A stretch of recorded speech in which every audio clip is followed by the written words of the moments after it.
A fraude satânica prova ser uma poderosa e motivadora força para o mundo. Muitos dos líderes espirituais aceitam este grande impostor, bem como o falso sistema de adoração que ele propõe.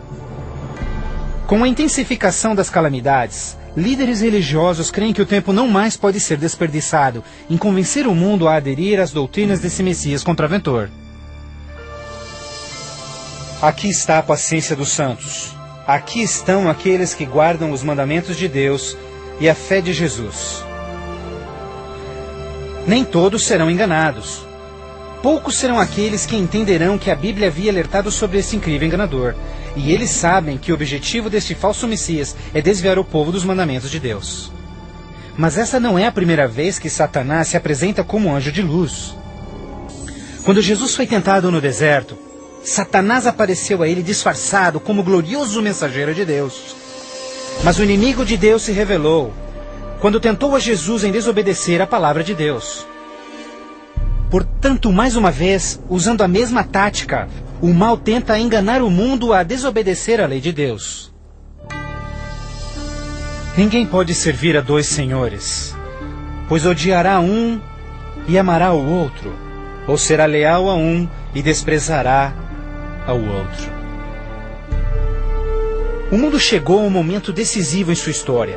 O falso Cristo e o conflito global estão dividindo o mundo em dois grupos distintos: aqueles que seguem a Bíblia e aqueles que seguem a besta. Ansiedade enche o coração do povo, e religião é o tópico supremo de todas as mentes.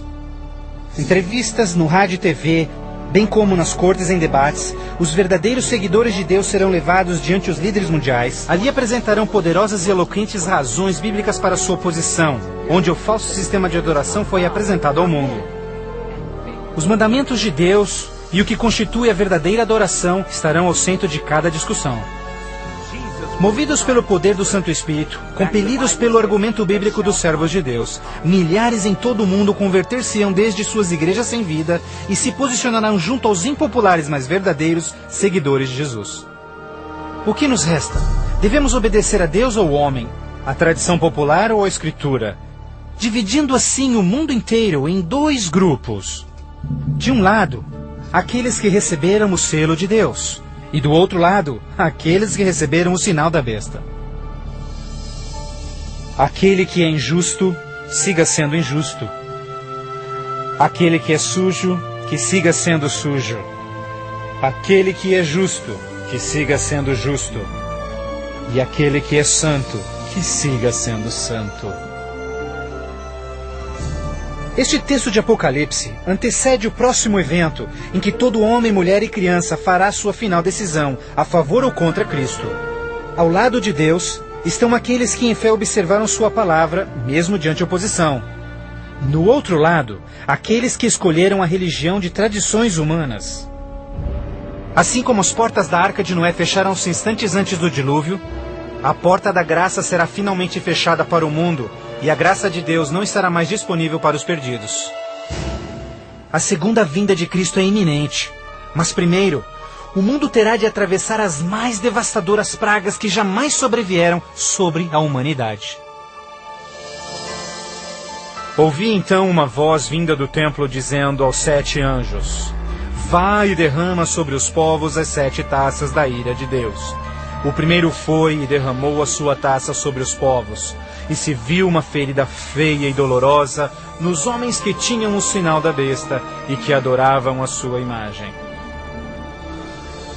A esperança começa a ser massacrada quando as 7 pragas do Apocalipse 16 começam a cair no mundo numa sucessão rápida de eventos. Estes serão os mais horríveis flagelos jamais vistos pelo homem.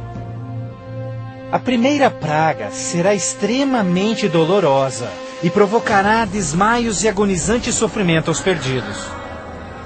Mais 6 devastadoras pragas rapidamente virão. O mar e os rios se tornarão em sangue. O sol terá tal força que provocará queimaduras com sua intensidade. De tal forma, praga após praga virão. O terror reinará, tornando o mundo inteiro prisioneiros do pânico. Durante este período, alguns dos salvos encontrarão abrigo em locais isolados e remotos, onde serão protegidos e mantidos por anjos do Senhor. Outros lançados em prisões, embora aparentemente abandonados pelo homem, não foram esquecidos por Deus. Os fiéis de Deus estarão protegidos das pragas, da mesma forma como os filhos de Israel foram preservados durante as pragas que caíram no Egito. Neste momento, os salvos passam por um momento de angústia em suas almas. O principal pensamento em suas mentes: estamos em paz com Deus? Finalmente, encontram paz em suas consciências confiando nas promessas de Deus. Assim sendo, o dragão irou-se com a mulher, e foi ao seu encontro para guerrear com os demais filhos dela, aqueles que guardam os mandamentos de Deus e têm o testemunho de Jesus Cristo. Persuadidos pelo falso Cristo, os miseráveis perdidos têm como única esperança para alívio das devastadoras pragas a eliminação daqueles que se opõem a eles. Então a decisão é tomada para caçar e exterminar em apenas um dia o povo de Deus que teimosamente apegou-se às Escrituras. Assim sendo, o campo de batalha espiritual tem aqueles que seguem as tradições humanas e adoram a besta, contra aqueles que amam a Jesus e obedecem os seus mandamentos. Esta é a batalha final do Armagedon, o mundo perverso que chegou finalmente ao limite da paciência de Deus. E finalmente o momento em que Deus entra em cena para resgatar os seus filhos fiéis.